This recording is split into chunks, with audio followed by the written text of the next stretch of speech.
Hello friends, Manoj Rajguru की political science classes में आपका स्वागत है। अगर आपको मेरे वीडियो, उनके कंटेंट और उनका प्रेजेंटेशन पसंद आए तो मेरे वीडियोस को लाइक करें, मेरे चैनल को सब्सक्राइब करें और बेल आइकन को दबाएं ताकि आने वाले वीडियोस की नोटिफिकेशन आपको टाइम टाइम पर मिलते रहे और एक ही प्लेटफॉर्म पर आप मेरे सारे वीडियो को एक्सेस कर सकें। Thank you. क्रांति पर अरस्तू के विचार। क्रांति का मतलब क्या है, क्रांति के प्रकार क्या है, क्रांति के कारण क्या है और क्रांतियों को रोका कैसे जा सकता है। तो बहुत विस्तृत रूप से अरस्तू ने क्रांति की अवधारणा को अपनी पुस्तक पॉलिटिक्स के अंदर स्पष्ट करने का प्रयास किया है। टॉपिक शुरू करने से पहले इससे जुड़े हुए कुछ की फीचर्स अगर हम लोग देखें तो हम बोल सकते हैं कि अरस्तू की किताब पॉलिटिक्स का जो पांचवा स्तवक है, पांचवा खंड है, उस पांचवें खंड के अंदर क्रांति संबंधी विचारों का उल्लेख किया गया है। दूसरी महत्वपूर्ण बात, अरस्तु की क्रांति की जो अवधारणा है वो अवधारणा क्रांति की वर्तमान या जो आधुनिक अवधारणा है उससे बिल्कुल ही अलग है। ऐसा नहीं है कि आधुनिक संदर्भ में हम जो क्रांति का मतलब लेते हैं वही मतलब अरस्तु के अनुसार था, ऐसा नहीं है। अरस्तु की क्रांति का मतलब बिल्कुल ही अलग है जो वर्तमान या आधुनिक काल में क्रांति से ली जाती है। क्या है वो अभी हम अर्थ के दौरान इसको क्लियर करेंगे। तीसरी एक और महत्वपूर्ण बात, हम लोग कहते हैं कि अरस्तु एक यथार्थवादी विचारक था, वो एक वैज्ञानिक विचारक है, तो उसने क्रांति के ऊपर भी उसी यथार्थवादिता के आधार पर अपने विचारों को प्रस्तुत किया। हम लोगों ने देखा था कि तत्कालीन यूनानी नगर राज्यों के अलग अलग संविधानों का उसने अध्ययन किया था और उन संविधान मतलब शासन व्यवस्थाएं, और उन शासन व्यवस्थाओं के अंदर उसने देखा कि किस प्रकार से जो उसका क्रांति का मतलब था, किस प्रकार की व्यवस्थाएं हैं और किस प्रकार से क्रांतियां हो रही हैं। उन व्यावहारिक अनुभवों के आधार पर उसने पॉलिटिक्स के अंदर क्रांति के संबंध में अपने विचार प्रस्तुत किए। हम लोग ये भी कह सकते हैं कि अरस्तु का जो क्रांति का तात्पर्य है, क्रांति का जो क्षेत्र है वो बहुत ही व्यापक क्षेत्र है।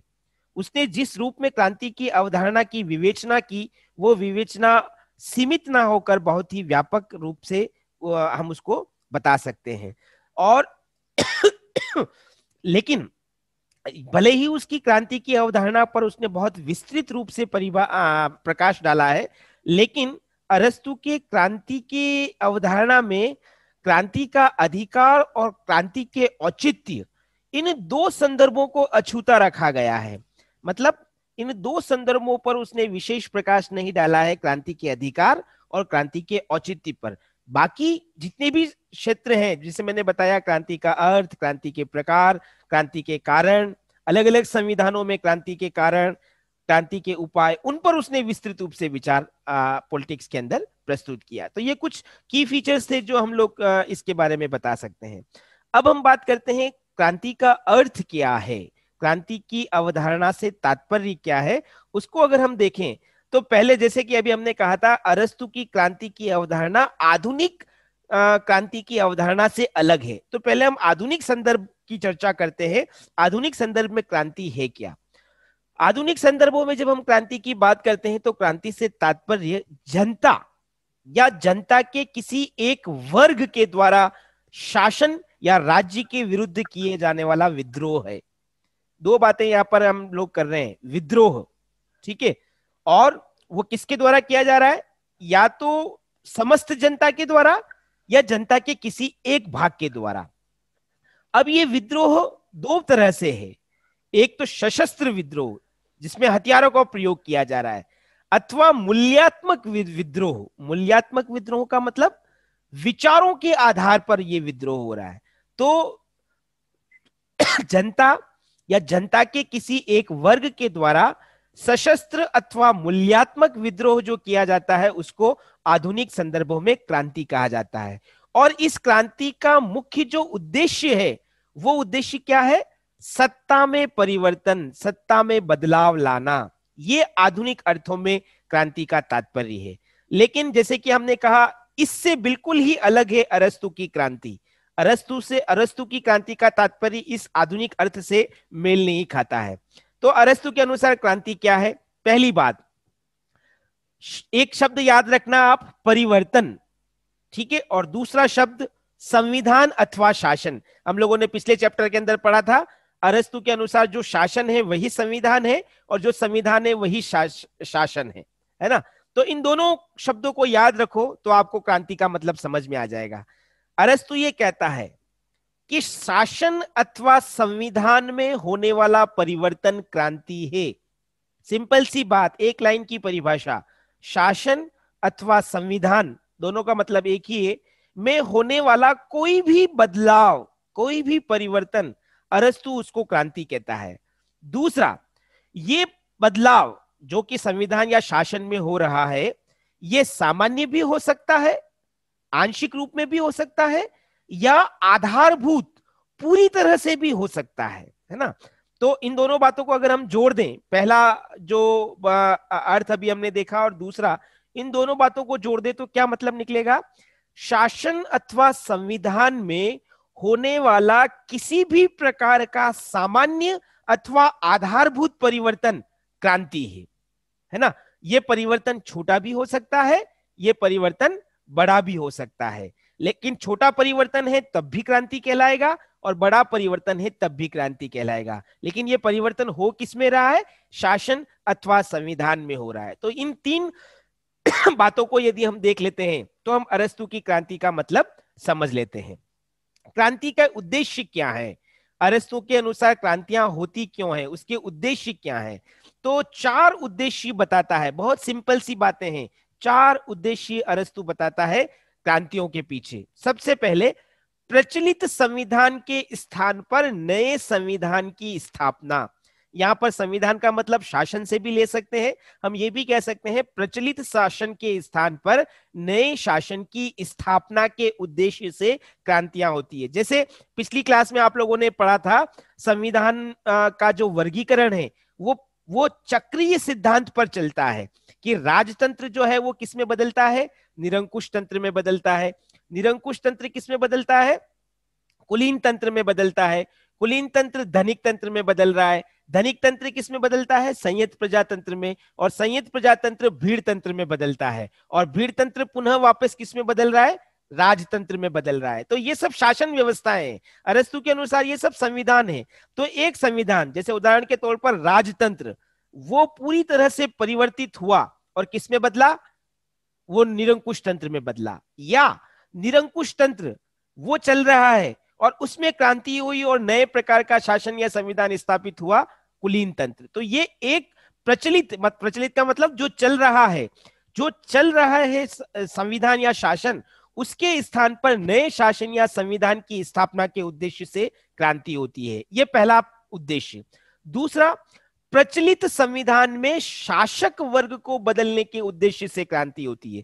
सपोज करो राजतंत्र चल रहा है, राजतंत्र में शासन तो अच्छा है लेकिन राजा को पसंद नहीं किया जा रहा है, तो उसके स्थान पर किसी दूसरे राजा को लाना। शासन तो राजतंत्र ही रहेगा लेकिन बदल किसको रहे?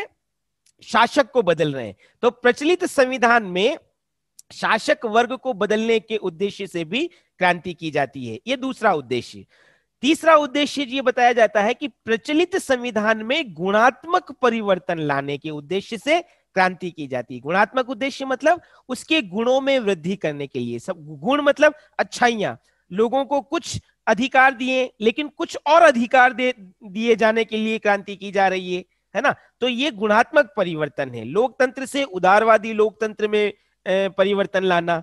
तो ये क्या तीसरा उद्देश्य क्या बता रहे हैं हम लोग? प्रचलित संविधान में गुणात्मक बदलाव लाने के उद्देश्य से क्रांति की जा रही है। और चौथा उद्देश्य क्या बता सकते हैं?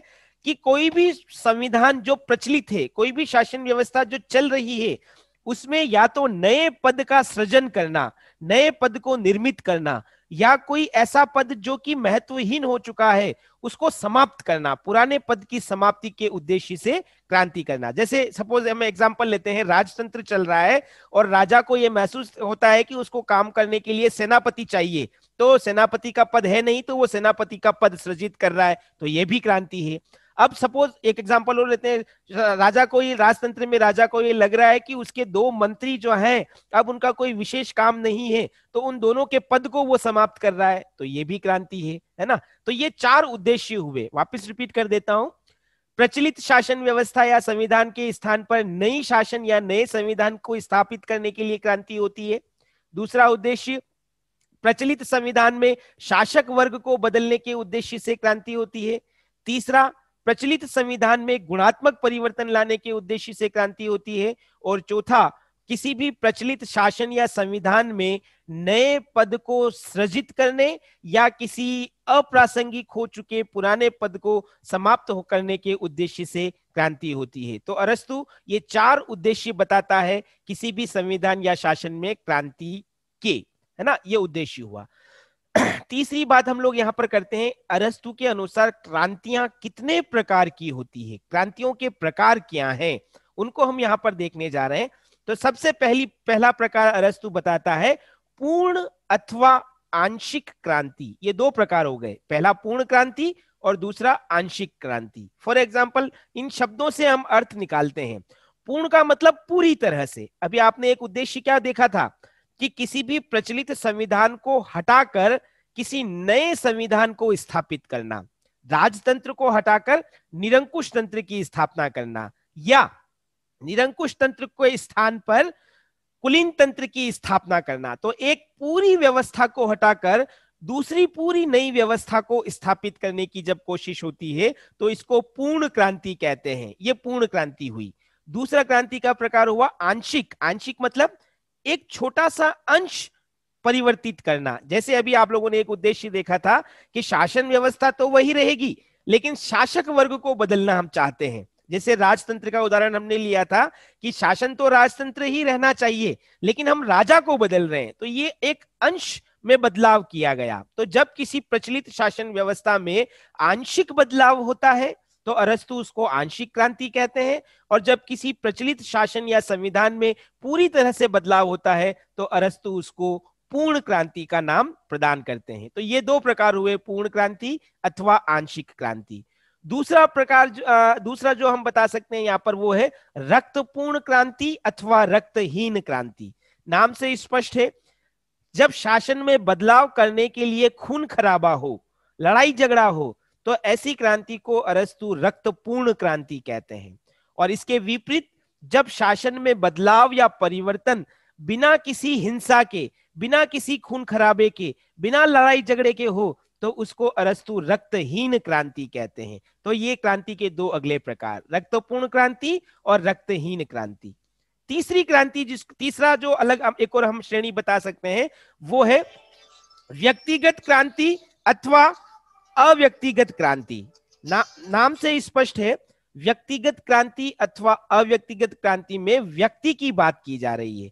जब क्रांति किसी एक व्यक्ति विशेष को टारगेट रखकर, यानी कि बदलाव, शासन में बदलाव जब व्यक्ति विशेष को ध्यान में रखकर किया जाता है तो वो व्यक्तिगत क्रांति कहलाती है। और जब संविधान में बदलाव व्यक्ति नहीं बल्कि संस्थाओं को ध्यान में रखकर किया जाता है तो उसे अव्यक्तिगत क्रांति कहते हैं। तो ये क्रांति के 2 प्रकार और हम बता सकते हैं, व्यक्तिगत क्रांति अथवा अव्यक्तिगत क्रांति। चौथा जो एक और श्रेणी यहाँ पर अरस्तु के द्वारा बताई गई है वो है वर्ग विशेष के विरुद्ध क्रांति। अभी हमने 2 प्रकार की शासन व्यवस्थाओं की चर्चा की थी, कुलीन तंत्र और धनिक तंत्र, है ना। इसमें एक जो पैसे वाला संपन्न वर्ग है उसके हाथ में शासन की सत्ता होती है। धनिक तंत्र का मतलब क्या है कि जब शासन धनाढ्य वर्ग के द्वारा अपने हितों को, जनता के हितों की उपेक्षा करके अपने हितों की पूर्ति के लिए किया जाता है तो वो धनिक तंत्र कहलाता है। यह शासन का विकृत स्वरूप है। तो इस धनाढ्य वर्ग के विरुद्ध क्रांति करके जब मध्यम वर्ग संयत प्रजातंत्र की स्थापना करता है तो ये वर्ग विशेष के विरुद्ध क्रांति हुई। इसी तरह से हम बात करते हैं भीड़ तंत्र। भीड़ तंत्र में निर्धन गरीब वर्गों का शासन होता है लेकिन वो सामान्य हितों की उपेक्षा करता है।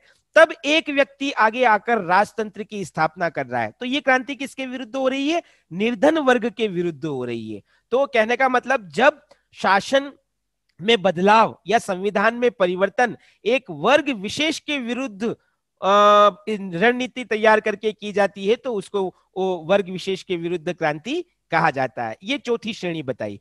और 5वीं श्रेणी जो अरस्तु बताता है वो है वाग्वीरों की क्रांति, अर्थात उत्तेजनात्मक भाषण प्रदान करके। वाग्वीरों का मतलब जब अब जोश भर के उत्तेजनात्मक भाषण के माध्यम से शासन में बदलाव का प्रयास किया जाता है, संविधान को बदलने की कोशिश की जाती है, तो वो वाग्वीरों की क्रांति कहलाती है। तो ये कुछ प्रकार हम लोगों ने देखे, वापिस मैं रिपीट कर देता हूं। पूर्ण क्रांति और आंशिक क्रांति, रक्तपूर्ण क्रांति और रक्तहीन क्रांति, व्यक्तिगत क्रांति और अव्यक्तिगत क्रांति, वर्ग विशेष के विरुद्ध क्रांति और वाग्वीरों की क्रांति। ये मुख्यतः क्रांति के प्रकार जो अरस्तु के द्वारा बताए गए हैं। क्रांति होती क्यों है, बहुत विस्तृत रूप से अरस्तु के द्वारा इसके ऊपर विचार किया गया है, जिसको हम लोग कहते हैं अरस्तु के अनुसार क्रांति के कारण क्या है। देखो, इसको, इस चार्ट को आप लोग ध्यान से समझना, तो आपको आसानी से ये कारण बताने में आसानी रहेगी, समझने में भी सुविधा रहेगी। एक तो अरस्तु 6 प्रकार के संविधान बताता है ना। अभी हम लोगों ने उस पर चर्चा भी की कि राजतंत्र, निरंकुश तंत्र, कुलीन तंत्र, धनिक तंत्र, संयत प्रजातंत्र और भीड़ तंत्र, ये 6 प्रकार के संविधान या 6 प्रकार की शासन व्यवस्थाएं हैं। तो अरस्तु क्या कहता है, इन सभी संविधानों में बदलाव या क्रांतियां होती है। तो कुछ कारण तो ऐसे होते हैं जो सभी संविधान में क्रांतियों के लिए पाए जाते हैं, लेकिन ये 6 प्रकार के संविधान अपने आप में विशिष्ट कैटेगरी में आते हैं, विशिष्ट श्रेणी में आते हैं। राजतंत्र की अपनी विशेषता है, निरंकुश तंत्र की अपनी विशेषता है, कुलीन तंत्र, धनिक तंत्र, भीड़ तंत्र, संयत प्रजातंत्र, सबकी अपनी अलग अलग विशेषताएं हैं। तो इन विशिष्ट संविधानों में क्रांतियों के कुछ अलग कारण भी होते हैं। इसीलिए अरस्तु मोटे तौर पर क्रांतियों के 2 कारण बताता है। पहला, वे कारण जो सभी संविधानों में पाए जाते हैं, और दूसरा, वे कारण जो विशिष्ट प्रकार के संविधानों में पाए जाते हैं। तो मोटे तौर पर पहले हम ये 2 वर्गों में कारणों को डिफाइन करते हैं, लेकिन इसके बाद अगर हम फिर डिफाइन करें तो अरस्तु क्या कहता है कि सभी प्रकार के संविधानों में जो क्रांतियां या बदलाव होते हैं, उनमें कुछ कारण सामान्य होते हैं, लेकिन कुछ कारण विशिष्ट होते हैं। सभी संविधानों में क्रांति के जो जितने भी कारण होते हैं, कुछ तो सामान्य होते हैं जो सब में पाए जाते हैं, और कुछ विशिष्ट होते हैं जो जरूरी नहीं है कि सब में पाए जाएं, लेकिन सब में पाए जा सकते हैं। तो इसीलिए सभी संविधान में क्रांतियों के कारणों को अरस्तु फिर 2 भागों में बांटता है, सामान्य कारण और विशिष्ट कारण। इसी तरह से हम लोग ये कहते हैं कि अरस्तु ने 6 प्रकार के विशिष्ट संविधान बताए हैं, राजतंत्र, निरंकुश तंत्र, कुलीन तंत्र, धनिक तंत्र, संयत प्रजातंत्र और भीड़ तंत्र। इन 6 प्रकार के विशिष्ट संविधानों में कुछ विशिष्ट कारण होते हैं जो उन्हीं में पाए जाते हैं, दूसरों में नहीं पाए जाते हैं। ठीक है, तो ये एक और विशिष्ट संविधान में क्रांति के कारण इस रूप में समझ सकते हैं। वापिस आते हैं सभी संविधानों के ऊपर। तो अरस्तु ने ये कहा कि सभी संविधानों में क्रांतियों के कुछ सामान्य कारण पाए जाते हैं जो सभी संविधान में होते हैं। राजतंत्र से लगाकर भीड़ तंत्र तक जितनी भी 6 शासन व्यवस्थाएं हैं, उनमें क्रांति के सामान्य कारणों में पहला कारण क्या है, समानता की आकांक्षा, और दूसरा है अन्याय का विरोध। इन 2 चीजों को ध्यान में रखकर सभी संविधानों में बदलाव होता है। समानता की आकांक्षा के लिए भी बदलाव होता है और अन्याय के विरोध के लिए भी बदलाव होता है। तो ये एक चार्ट अगर हम दिमाग में ध्यान में रखते हैं तो हमें अरस्तु के अनुसार क्रांति के कारण समझना हमारे लिए बहुत आसान हो जाता है। अब इसको हम डिटेल में देखने की कोशिश करेंगे। ये चार्ट आप लोग ध्यान में रखें, मैं रिपीट कर देता हूं। अरस्तु ने क्रांतियों के कारण पर विस्तृत रूप से चर्चा की। सबसे पहले वो क्या कहता है, सभी संविधान में क्रांतियां अनिवार्यतः होती है। सभी संविधान में क्रांतियों के कारण को 2 भागों में बांट सकते हैं, सामान्य कारण और विशिष्ट कारण। सामान्य कारण को फिर 2 भागों में बांटते हैं, समानता की आकांक्षा को लेकर भी क्रांति होती है और अन्याय के विरोध को लेकर भी क्रांति होती है। इसी तरह से विशिष्ट संविधान के अंदर भी क्रांतियों के विशिष्ट कारण पाए जाते हैं।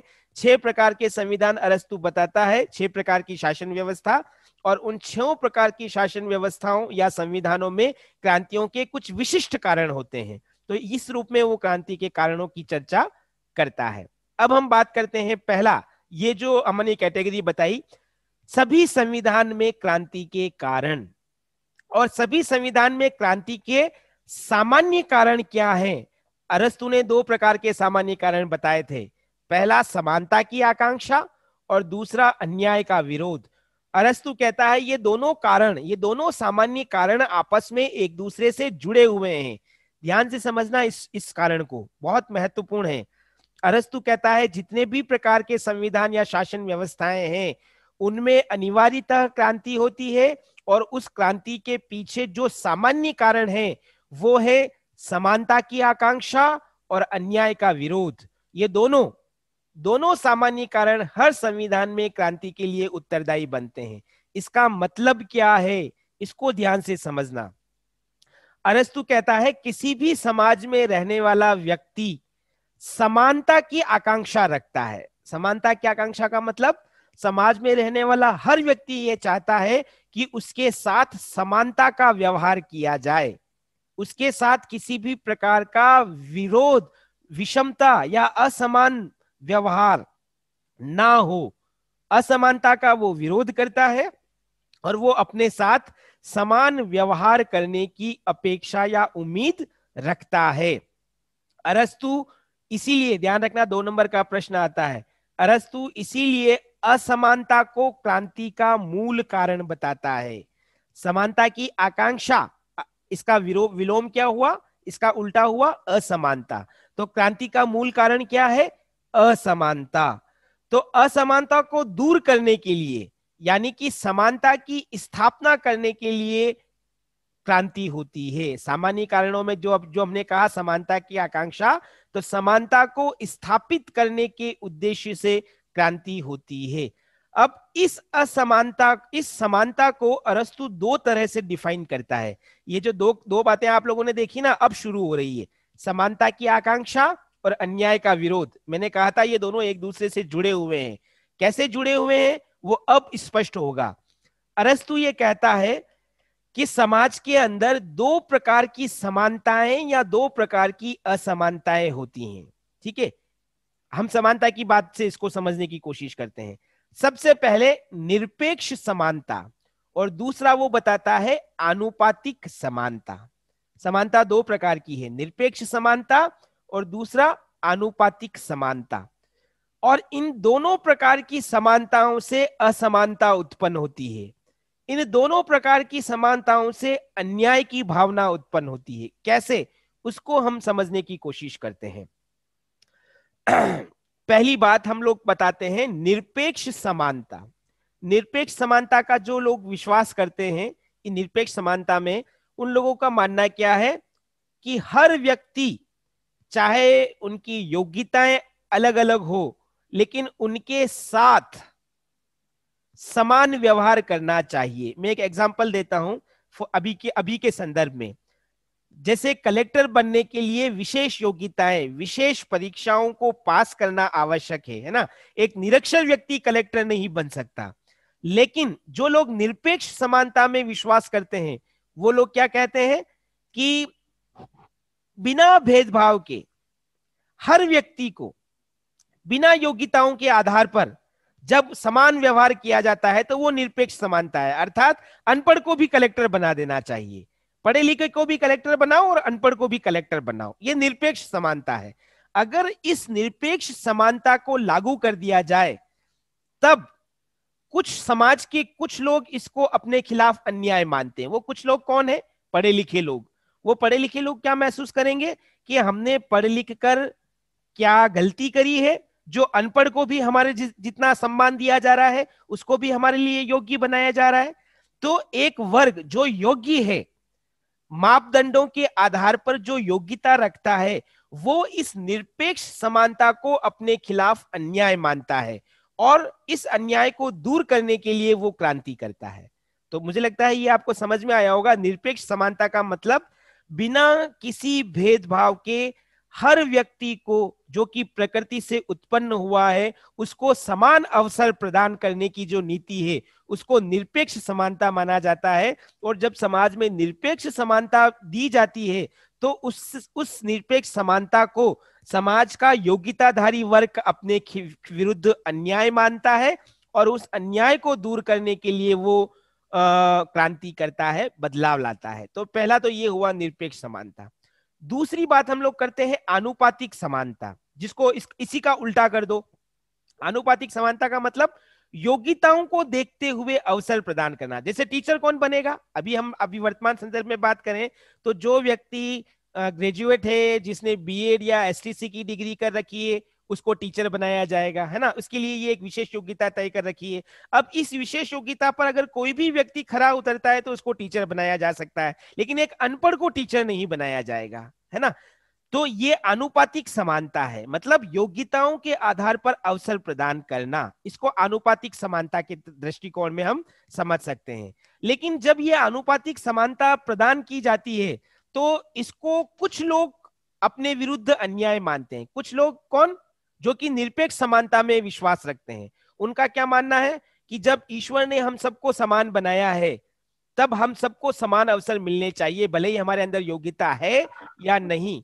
तो निरपेक्ष समानता के समर्थक लोग आनुपातिक समानता को अपने विरुद्ध अन्याय मानते हैं और इस अन्याय को दूर करने के लिए वो क्रांति का सहारा लेते हैं। तो कहने का मतलब समानता समानता के कोई भी प्रकार हो, अगर निरपेक्ष समानता है तब उसके विरुद्ध भी क्रांति होगी, और आनुपातिक समानता है तो उसके विरुद्ध भी क्रांति होगी, क्योंकि लोग, समाज का जो वर्ग है वो वर्ग अलग अलग है, और इसीलिए वो निरपेक्ष समानता में भी अपने विरुद्ध अन्याय को देखता है और आनुपातिक समानता में भी वो अपने विरुद्ध अन्याय को देखता है, और इस अन्याय को दूर करने के लिए क्रांति का सहारा लिया जाता है। तो ये सामान्य कारण है क्रांति के, जो हर प्रकार के संविधान में पाए जाते हैं।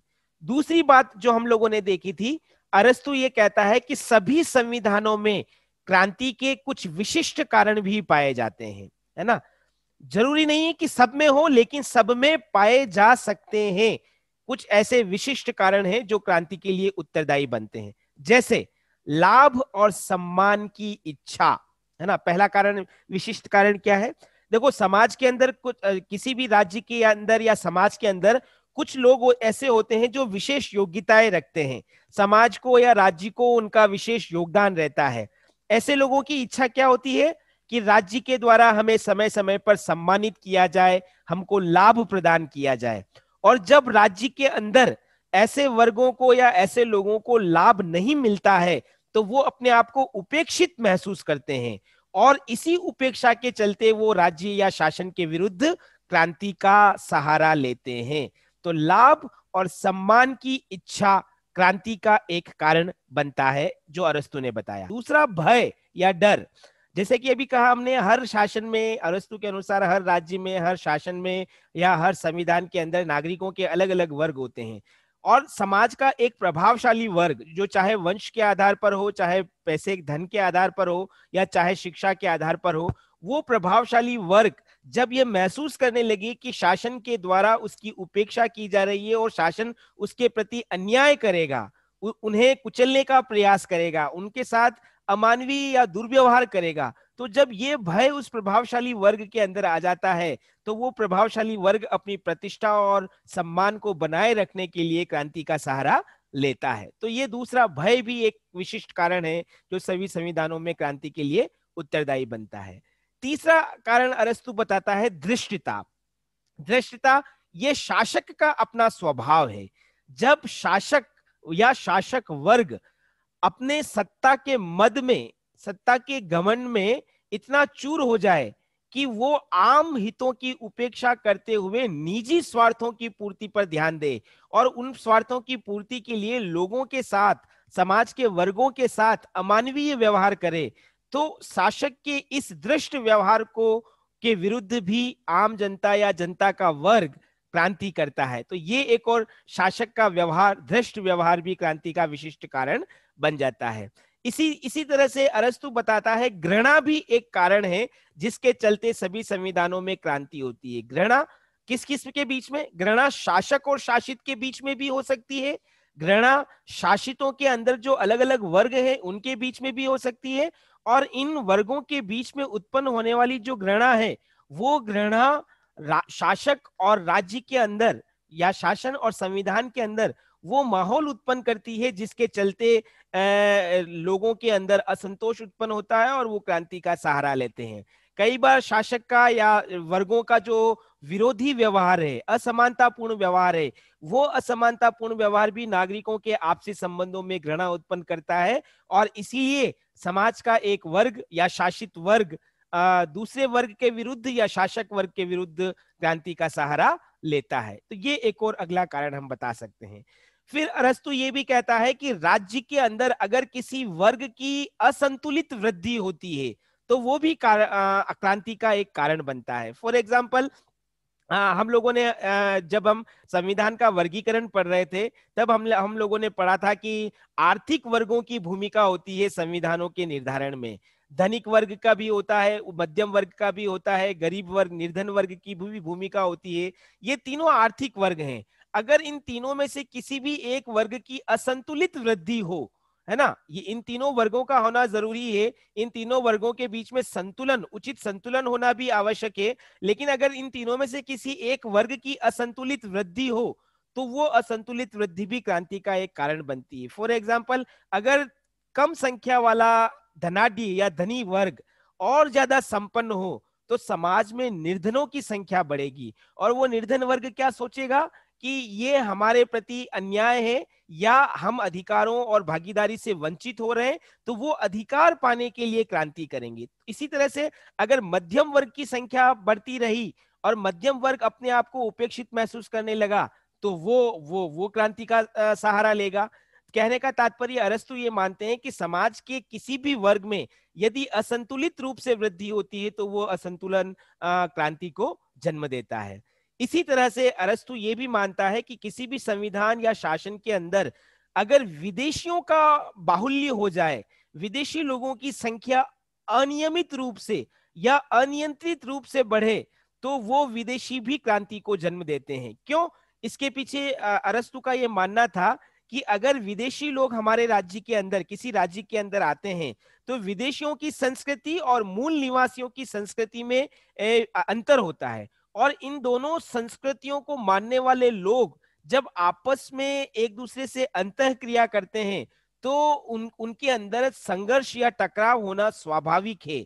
दोनों की अपनी अपनी निष्ठाएं अपनी अपनी संस्कृति के प्रति होती है, और अपनी अपनी संस्कृति को श्रेष्ठ बनाने के लिए, उनकी श्रेष्ठता सिद्ध करने के लिए भी वो कई बार क्रांतियों का सहारा लेते हैं। तो विदेशियों का आगमन जो है, वो विदेशियों का आगमन या राज्य के अंदर विदेशियों की बहुलता भी क्रांति को जन्म देती है। इसी तरह से अरस्तु एक और तर्क देता है कि यदि विदेशी राज्य के अंदर आ जाते हैं और उन्हें राज्य सेवाओं में स्थान दे दिया जाता है, तब भी इन विदेशियों की निष्ठा उस राज्य की बजाय अपने मूल राज्य के प्रति ज्यादा होती है, और इसी के चलते वो राज्य के विरुद्ध षड्यंत्र करने से भी पीछे नहीं हटते हैं। तो इसीलिए वो विदेशों के बाहुल्य को या विदेशियों के आगमन को क्रांति का एक कारण मानते हैं, जो किसी भी संविधान में हो सकता है। फिर एक अगली बात जो अरस्तु कहना चाहते हैं कि राज्य के अंदर जो सार्वजनिक पद हैं, जिनको हम सरकारी पद कहते हैं, उन पदों का यदि वितरण असावधानीवश होता है, यानी कि जिसके भी हाथ में सत्ता है, जब वो अयोग्य व्यक्तियों को या अपने कृपा पात्रों को या विश्वास पात्र लोगों को नियुक्तियां प्रदान करें और उन नियुक्तियों में योग्यताओं की उपेक्षा हो, जो सक्षम व्यक्ति, जो काबिल व्यक्ति है जिनको नियुक्त किया जाना चाहे, जब उनकी उपेक्षा होती है, तो सार्वजनिक पदों के वितरण में ये असावधानी भी क्रांति को उत्पन्न करती है। क्योंकि जो व्यक्ति वंचित रह जाते हैं सार्वजनिक पद पाने के लिए, उनमें एक असंतोष उत्पन्न होता है, और वही असंतोष उन्हें क्रांति करने के लिए प्रेरित करता है।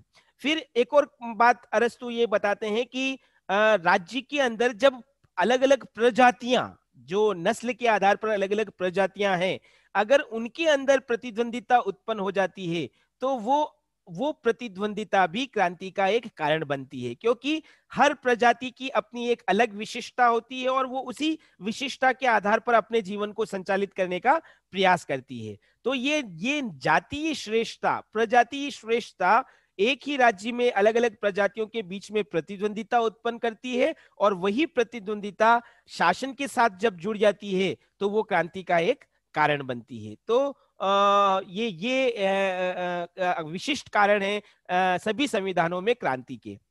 इसी के साथ अरस्तु ये भी कहता है कि जब राज्य या संविधान के अंदर चुनाव संबंधी दोष उत्पन्न हो जाते हैं, निर्वाचन संबंधी दोष उत्पन्न हो जाते हैं। यानी कि शासक का चयन जिस पारदर्शिता के साथ होना चाहिए, जिस निष्पक्षता के साथ होना चाहिए, जब उस चयन में वो पारदर्शिता या निष्पक्षता नहीं रहती है और उससे आम लोगों को शासन में भागीदार होने का अवसर नहीं मिलता है, तो चुनाव संबंधी या निर्वाचन संबंधी ये विवाद भी शासन में क्रांति का एक कारण बनता है। तो ये एक और कारण विशिष्ट श्रेणी के अंदर आता है। इसी तरह से अरस्तु ये भी कहता है कि हर राज्य में या हर संविधान में समय समय पर परिवर्तन होते हैं, है ना। जब शासक वर्ग के द्वारा या शासक के द्वारा इन छोटे अथवा बड़े परिवर्तनों की उपेक्षा की जाती है, जब शासक वर्ग इन जनता के बदलते हितों को कंसीडर नहीं करता है, उन्हें ध्यान में नहीं रखता है, उनकी उपेक्षा करता है, नजरअंदाज करता है और केवल व्यक्तिगत स्वार्थों की पूर्ति में लगा रहता है, तो ये परिवर्तन भी कई बार क्रांति के लिए उत्तरदायी बन जाते हैं। क्योंकि समय के साथ बदलाव करना शासन के अंदर ये शासक वर्ग की जिम्मेदारी है कि वो लोगों को समय के साथ साथ जो उनकी मांगे हैं, जो उनके हित हैं, उन्हें पूरा करें। और अगर उन परिवर्तनों की उपेक्षा शासक वर्ग के द्वारा होती है तो वो क्रांति का एक कारण बनती है। इसी तरह से अरस्तु ये भी कहता है कि सभी राज्य संविधानों के अंदर या शासन व्यवस्था में जब शक्ति का दुरुपयोग होता है तो वो दुरुपयोग भी क्रांति का एक कारण बनता है। शक्ति किसके पास होती है? शासक वर्ग के पास या राज्य की संस्थाओं के पास। और उन संस्थाओं में जो लोग कार्य कर रहे हैं, जब वो शासन की शक्ति का दुरुपयोग राज्य की जायज या नाजायज मांगों को पूरा करने के लिए करते हैं, ध्यान रखना राज्य की मांग जायज भी हो लेकिन उन्हें पूरा करने के लिए शक्ति का दुरुपयोग किया जा रहा है, या राज्य की मांगे नाजायज हो, अनुचित मांगे हो और उन्हें पूरा करने के लिए भी यदि लोगों का दमन किया जा रहा है, शक्ति का दुरुपयोग किया जा रहा है, तो शक्ति का ये दुरुपयोग भी लोगों के अंदर असंतोष उत्पन्न करता है और वो असंतोष क्रांति का एक कारण बनता है। अरस्तु ये भी कहता है कि समाज के अंदर अगर मध्यम वर्ग की कमी है तो वो मध्यम वर्ग का अभाव भी क्रांति का कारण बनता है। क्यों? क्योंकि समाज के अंदर आर्थिक आधार पर 3 वर्ग पाए जाते हैं। उच्च वर्ग जिसको हम धनी वर्ग कहते हैं, निम्न वर्ग जो कि निर्धन वर्ग है। ये उच्च और निर्धन वर्ग ही अगर समाज में रहे तो समाज में आर्थिक असमानता व्यापक रूप से नजर आएगी। लेकिन अगर समाज के अंदर आर्थिक आधार पर मध्यम वर्ग है तो वो एक पुल का, ब्रिज का काम करता है। ब्रिज का काम किस तरह से कि निर्धन वर्ग और उच्च वर्ग के बीच में जो लंबा गैप है, अंतराल है, उस अंतराल को ये मध्यम वर्ग पाटता है। गरीब को ये नहीं लगता है कि देखो मेरे पास ही साधन सुविधाएं कम है ना। अगर 2 ही वर्ग होंगे तो क्या लगेगा कि एक वर्ग बिल्कुल संपन्न है और दूसरा वर्ग बिल्कुल विपन्न है, और उसी गैप के कारण, आर्थिक अंतराल के कारण उनके बीच में असंतोष उत्पन्न होगा। लेकिन इस असंतोष को पाटने का काम ये मध्यम वर्ग करता है। इसीलिए अगर मध्यम वर्ग का अभाव है किसी शासन या संविधान में तो वो क्रांति का एक कारण बनता है। अरस्तु ये भी कहते हैं कि कई बार राज्यों के अंदर प्रणय संबंध, जिसको हम प्रेम संबंध कहते हैं, वो भी क्रांति का एक कारण बनता है। यदि राज्य के अधिकारियों के बीच में या शासन के जो शासक वर्ग है उसका और अधिकारी के या आम व्यक्ति के बीच में इस प्रकार के प्रेम संबंध पनपते हैं तो वो प्रेम संबंध कहीं ना कहीं प्रतिष्ठा और गरिमा से जुड़ जाते हैं, और उसी प्रतिष्ठा और गरिमा को बनाए रखने के लिए शासक वर्ग और इन प्रेम संबंधों से जुड़े हुए वर्गों के बीच में असंतोष उत्पन्न होता है, टकराव या कलह उत्पन्न होता है, और वही टकराव क्रांति का एक कारण बनता है। तो प्रणय संबंधों को भी जो कि अलग अलग वर्गों के बीच में उत्पन्न हो सकते हैं, शासक और शासितों के बीच में उत्पन्न हो सकते हैं, ये प्रणय संबंध क्रांति का एक कारण बनता है। अरस्तु ये भी कहता है कि शासक वर्ग के अंदर जो पारिवारिक स्वार्थ हैं वो पारिवारिक स्वार्थ भी क्रांति का एक कारण बनता है। भले ही राजतंत्र हो, चाहे कुलीन तंत्र हो, चाहे राजतंत्र जनतंत्रात्मक व्यवस्था हो, जब शासक वर्ग के परिवार के सदस्य सत्ता को अपनी बपोती मान लेते हैं, है ना, वो उत्तराधिकार के रूप में स्वयं नियुक्त करवाना चाहते हैं, भले ही वो योग्य है या सक्षम है या नहीं, अगर वो अपने उत्तराधिकार का दावा करते हैं और उन्हें उस उत्तराधिकार से वंचित कर दिया जाता है, तो ये पारिवारिक स्वार्थ भी कई बार क्रांति का एक कारण बनता है। हम लोग ये भी कह सकते हैं कि एक ही परिवार से जुड़े हुए लोग जब सत्ता प्राप्ति के लिए संघर्ष में जुट जाते हैं, सत्ता प्राप्ति के लिए षड्यंत्रों को रचते हैं, तो वो क्रांति का एक कारण बनता है। तो ये सभी प्रकार के संविधानों में पारिवारिक स्वार्थ भी क्रांति का एक विशिष्ट कारण बताया जा सकता है। एक आखिरी विशिष्ट कारण जो अरस्तु बताने जा रहे हैं वो है भौगोलिक स्थिति। किसी भी राज्य की भौगोलिक स्थिति भी क्रांति का एक कारण बनता है। अगर भौगोलिक रूप से वो ऐसी स्थिति में है जहां वो न तो पूरी तरह से आत्मनिर्भर है, जहां न तो वो खुद अपने आप को सुरक्षित रख सकता है, रक्षा और जीवन यापन के संदर्भ में अगर कोई राज्य पूरी तरह से आत्मनिर्भर नहीं है, तब ऐसी स्थिति में उस राज्य के अंदर से भी बगावत हो सकती है, या कोई पड़ोसी राज्य या कोई सशक्त राज्य भी उस पर हमला करके उन षड्यंत्रों के माध्यम से क्रांति को हवा दे सकता है। तो भौगोलिक स्थिति भी संविधान या शासन में क्रांति का एक कारण बनती है। तो ये कुल मिलाकर हम लोगों ने अभी देखा कि 12-15 जो भी कारण थे वो अरस्तु बताता है कि सभी संविधानों के अंदर क्रांति के विशिष्ट कारण हैं। मैंने पहले भी कहा था, जरूरी नहीं है कि ये कारण सभी संविधानों में एक साथ पाए जाएं, लेकिन सभी संविधानों में क्रांति के लिए ये कारण उत्तरदायी हो सकते हैं। इसीलिए इनको अरस्तु सभी संविधानों में क्रांति के विशिष्ट कारण की श्रेणी के अंदर रखता है। ये हुआ पहला पक्ष। क्रांतियों में कारण जो दूसरा कारण का पक्ष अरस्तु उठाता है वो है विशिष्ट संविधानों में क्रांति के कारण। जैसे कि मैंने पिछली क्लास में भी बताया था, अरस्तु ने कुल 6 प्रकार के संविधान बताए थे। तो कुछ कारण ऐसे हैं जो उन्हीं संविधानों के अंदर क्रांति के लिए उत्तरदायी बनते हैं। इसीलिए अरस्तु क्या कहता है, ये विशिष्ट संविधानों में क्रांति के कारण हैं। कौन कौन से कारणों की वो चर्चा करता है, तो हम एक एक राज व्यवस्था या एक एक शासन व्यवस्था या संविधान को लेकर चलते हैं। सबसे पहले वो बताता है राजतंत्र। राजतंत्र एक विशिष्ट प्रकार का संविधान है। कैसे?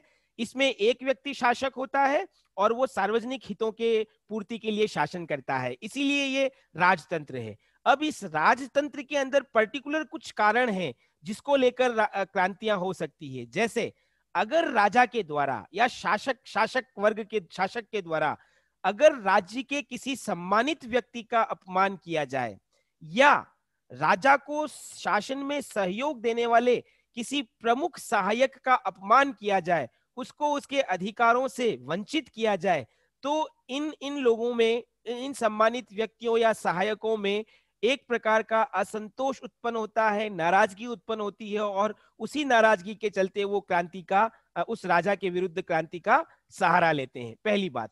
दूसरी बात हम लोग ये भी बता सकते हैं कि अगर राजतंत्र में राजा के द्वारा या शासक के द्वारा कोई अयोग्य उत्तराधिकारी नियुक्त कर दिया जाए, तो जो योग्य व्यक्ति है वो नाराज हो जाता है और वो क्रांति का सहारा लेता है। तो राजतंत्र में अयोग्य उत्तराधिकारी की नियुक्ति भी क्रांति का एक कारण बनता है। इसी तरह से अगर राजतंत्र में राजा या उसके सहायक निरंकुश होकर शक्तियों का दुरुपयोग करने लगे और केवल व्यक्तिगत स्वार्थों की पूर्ति करने लगे, तो शासक की ये निरंकुशता भी राजतंत्र में क्रांति का एक कारण बनती है। तो ये कुल कुछ बातें हैं जो राजतंत्र में क्रांति के लिए विशेष रूप से उत्तरदायी होती है। इसी तरह से अरस्तु कहता है कि राजतंत्र के बाद, क्रांति के बाद परिवर्तित होकर निरंकुश तंत्र आता है, तो पर्टिकुलर कुछ ऐसे कारण हैं जो निरंकुश तंत्र में क्रांति के लिए उत्तरदायी होते हैं। कौन कौन से कारण? पहली बात, निरंकुश तंत्र का मतलब एक व्यक्ति का शासन, और वो एक व्यक्ति किसके लिए काम कर रहा है? वो सार्वजनिक हित की बजाय व्यक्तिगत लाभ के लिए काम कर रहा है। तो ऐसे निरंकुश तंत्र में भी क्रांतियों के कुछ विशिष्ट कारण। अरस्तु ये कहता है कि अगर ऐसे निरंकुश शासक के द्वारा प्रजा के प्रति या अपने सहायकों के प्रति कठोर और अपमानजनक दुर्व्यवहार किया जाता है, तो ये कठोर और अपमानजनक दुर्व्यवहार उनको शासक के विरुद्ध क्रांति के लिए प्रेरित करता है। इसी तरह से निरंकुश तंत्र में पारिवारिक कलह, है ना, कि एक शासक तो एक ही है जो निरंकुश है, लेकिन उसके अगर परिवार के दूसरे व्यक्ति उस शासक के विरुद्ध सत्ता प्राप्ति के प्रयास करते हैं या उस निरंकुश शासक को सत्ता से अपदस्थ करने का प्रयास करते हैं और उसके लिए षड्यंत्र करते हैं, तो वो षड्यंत्र भी क्रांति के लिए उत्तरदायी बन जाता है। और ऐसे निरंकुश तंत्र में पड़ोसी राज्यों को भी इंटरवीन करने का, हस्तक्षेप करने का अवसर मिल जाता है, क्योंकि जनता जो है वो निरंकुश शासक के विरुद्ध होती है। और ऐसी असंतुष्ट और निराश जनता को जब पड़ोसी राज्यों का समर्थन मिल जाता है तो वो भी क्रांति का एक कारण बन जाता है। तो निरंकुश तंत्र में ये कुछ विशिष्टताएं हैं जो क्रांति के लिए उत्तरदायी बताई जा सकती हैं। अरस्तु ये कहता है कि निरंकुश तंत्र के बाद चक्र परिवर्तित होता है और कुलीन तंत्र का शासन स्थापित होता है। कुलीन तंत्र में शासन की शक्तियां कुछ लोगों के पास होती है, धनी लोगों के पास, और वो सार्वजनिक हित में काम करते हैं, इसीलिए ये कुलीन तंत्र है। लेकिन कुलीन तंत्र में भी क्रांतियां होती है, जिसके लिए कुछ विशेष कारण उत्तरदायी हैं। जैसे कुलीन तंत्र में शासक लोग कुछ लोग होते हैं, है ना। धनी, कुलीन तंत्र का मतलब धनी लोगों का शासन। समाज में धनी लोगों की संख्या ज्यादा है, लेकिन सभी धनी लोगों को, सभी धनिक वर्ग के सभी लोगों को शासन करने का अवसर नहीं मिलता है। केवल कुछ लोग, धनिक वर्ग में से भी कुछ लोग शासन की सत्ता संभालते हैं। तब ऐसी स्थिति में जो शेष धनिक होते हैं वो सत्ता प्राप्ति का प्रयास करते हैं, उनमें असंतोष उत्पन्न होता है। और क्योंकि उनको ये लगता है कि जो शासन करने का जो सम्मान है वो केवल कुछ धनिक लोगों को प्राप्त हो रहा है, शेष धनिक लोग इसको अपनी उपेक्षा मानते हैं, और इसी उपेक्षा के चलते उनके अंदर जो असंतोष उत्पन्न होता है वो कुलीन तंत्र में क्रांति का कारण बनता है। तो ये एक विशिष्ट बात कुलीन तंत्र को लेकर। अरस्तु ये कहता है कि कुलीन तंत्र से में क्रांति होने के बाद नई व्यवस्था स्थापित होती है जो धनिक तंत्र बनता है। धनिक तंत्र में भी शासन की सत्ता कुछ धनिक लोगों के पास होती है और वो आम लोगों की बजाय व्यक्तिगत स्वार्थों की पूर्ति के लिए काम करता है, इसलिए ये धनिक तंत्र है।